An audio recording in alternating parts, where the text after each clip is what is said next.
This is all expected, isn't it? The fact that, and we're seeing that here too with Talisman Sabre. You've got the Chinese vessels off in the distance having a look at things, just reminding everybody to be careful. I mean, do you see it as a kind of threatening behaviour, or is it, just observer status? No, I think it's both threatening and observer status.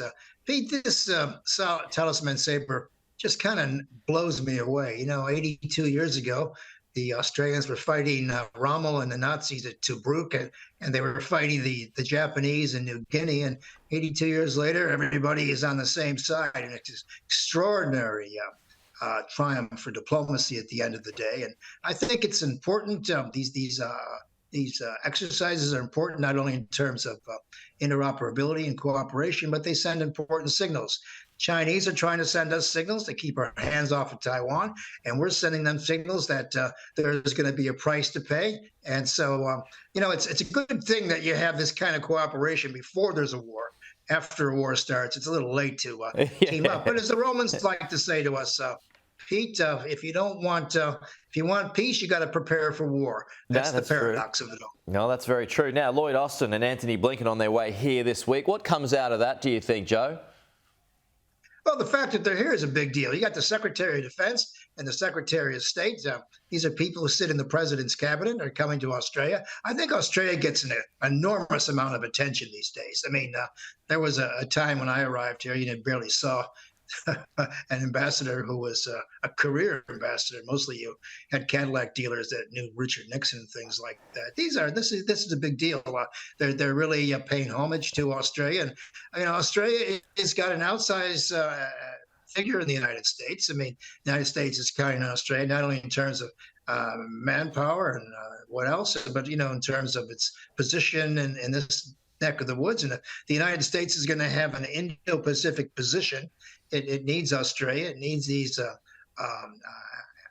bases that are coming here. And this AUKUS thing is a big deal. I mean, the United States knows that too. So it's the next wave. Yeah, even though some in the United States still pushing back against that, aren't they?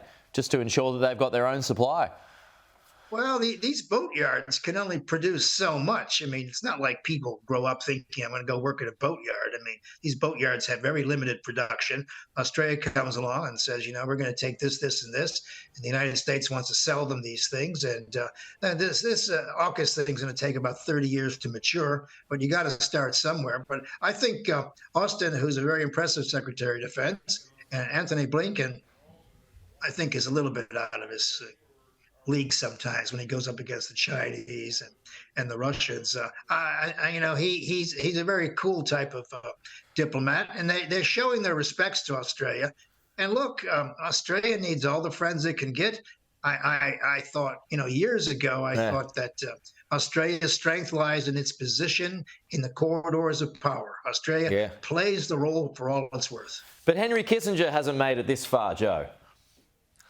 Well, Henry Kissinger once said that he would come to Australia if it was on his way to New Zealand or the South Pole. He didn't make many trips in this direction. He used to see things in terms of geopolitics. But keep in mind, he made his career in European politics and detente with Russia, and then he shifted to China in the early 1970s. And to be fair to Kissinger, he did take Taiwan off the table for a generation by agreeing in the Shanghai Communique that there was only one China, and Taiwan was part of it, provided the Chinese did not heavy them, and provided the Chinese didn't heavy them, and provided the Taiwanese did not affect an independent foreign policy. So he did pretty well in his day. Yeah, and he's still going there in Beijing last week. 100 years old now, Henry Kissinger. And as I said, still going.